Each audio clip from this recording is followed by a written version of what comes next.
What's up, people? It's Josh Hewitt, and once again it's time to do it with Hewitt. In this video I'm going to set you up with a core workout that includes the best 3 ab exercises according to a Berkeley University study, and I'll post a link to that study in the description section down below. So the 3 exercises are ab wheel rollouts, power wheel pikes, and hanging leg raises. So let's take a look at some progressions and variations of these exercises.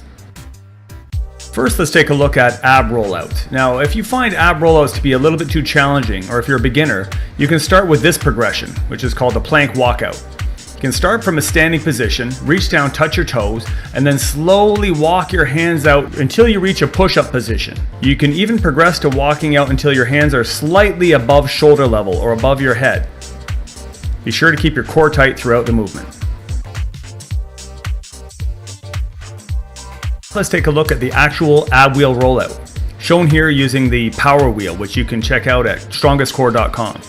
Of course, this exercise can also be performed by using the smaller ab wheel, which you can find at most fitness shops or Walmarts for around 10 bucks. Keep your core tight as you extend and make sure that your lower back doesn't round out. You want to make sure you keep a rigid midsection throughout the extension.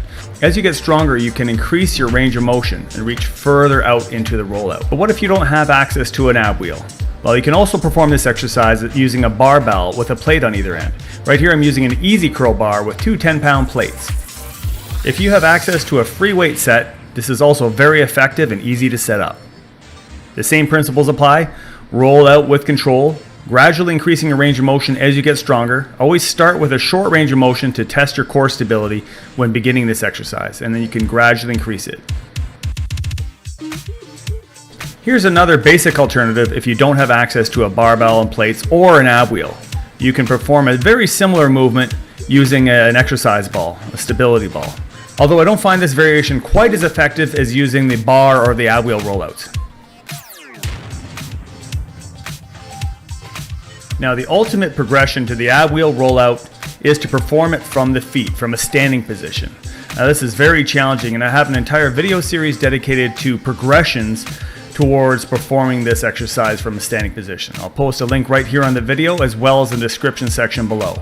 But for the time being, get really strong with performing the kneeling ab wheel rollouts, and you can have this as an ultimate goal down the road if you're a little ambitious and as crazy as I am. The next exercise in the series is the ab wheel pikes. Now let's take a look at a beginner progression if you find the actual ab wheel pike to be a little challenging. You start off in a push-up position and you alternate bringing one knee towards the same side elbow while maintaining your core tight tension and squeezing your abs tight every time you lift the knee up. Hold the position, contract hard, try not to let yourself dip from side to side. Now let's take a look at the actual ab wheel pikes. Now here I'm performing a warm-up using a bent knee position. I suggest you warm up performing these knee tucks before you get into the actual straight leg pikes. Every time you extend, make sure you're in a nice straight position. There's no excessive arch in your back when you reach the legs out. And after performing several of these, progress up into the straight leg pike. So hips going straight up in the air, pulling the wheel in towards you by strongly contracting your abs until you're almost going up into like a handstand position. The more range of motion you can get, the better. Just make sure you're staying nice and straight in the legs and the arms, and you're flexing at the hips. If you don't have access to a power wheel, you can also perform this using a stability ball. So just put both feet over top of an exercise ball, get your balance, and then again, warm up bringing your knees in. And this can also be performed as a pike position with your legs nice and straight. If you find that too challenging, place your feet back further over the ball so the ball is closer to your knees, and this will give you a little bit better leverage, making the movement easier. And here's another variation using a couple of sliding discs. So quick shout out to Omar Isuf, Chef Buff. Thanks for the shirt.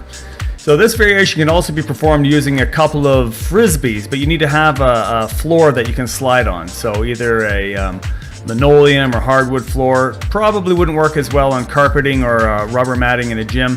As long as you have a floor that has some slippage, you can use these discs as place your feet over the disc of the frisbees, and you can perform the bent knee or the straight leg version of the knee tucks or the pikes.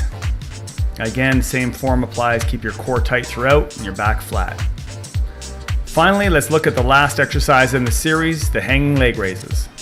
Once again, here's a beginner progression. You want to lie down flat on the floor and then have your hands pressed up against a wall behind you to keep your upper body nice and rigid and secure so that your shoulders aren't lifting up while you're lifting your knees. You want to contract your abdominals hard while you slowly raise both knees up towards your chest until your hips come slightly off the floor.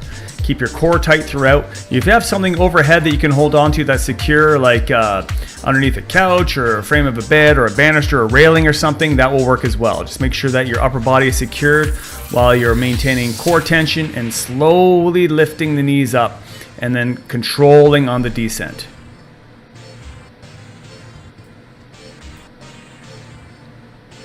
Finally, we get into the actual hanging leg raise. So if you're at a gym and you have access to one of these Roman chairs, you can support your upper body on the pads, on the forearms, and then raise the legs with control, squeeze at the top, and then slowly extend them back down to the straight position. This can also be performed with straight legs, which is quite a bit more challenging. Now, if you don't have access to a Roman chair, you can also perform this on a parallel handles of a dip machine. Same basic form applies. Keep your upper body nice and stable, lock the arms in place, bring both knees up towards your chest and contract the abdominals hard. Now I'm going to demonstrate the hanging leg raise using an overhead bar, such as a chin-up bar. Now you could do this just hanging with your own grip strength. Of course, your upper body, your grip strength will become the limiting factor. So here I'm demonstrating the use of a couple of ab straps. Now this is a great tool for hanging leg raises. They loop right around your arms, right up to around the armpit, and then you grab onto the straps themselves and bring both knees up towards the elbows, contract the core, and then control on the way down. Now you want to perform this movement relatively slowly so that you avoid swinging and you maintain tension in the core. One of the more challenging variations of a hanging leg raise is to hang with straight arms and then raise both legs up as high as you can with straight legs. So here's how I suggest you incorporate these 3 exercises into a workout. You're going to perform 3 rounds of a strength circuit, starting with the ab rollouts, progressing to the ab pikes, and then finishing with the hanging leg raises. It's 10 to 15 repetitions each, taking up to 30 seconds between exercises. So choose a variation of those 3 exercises that's appropriate for you, and let's give those abs a beating. Until next time, stay strong.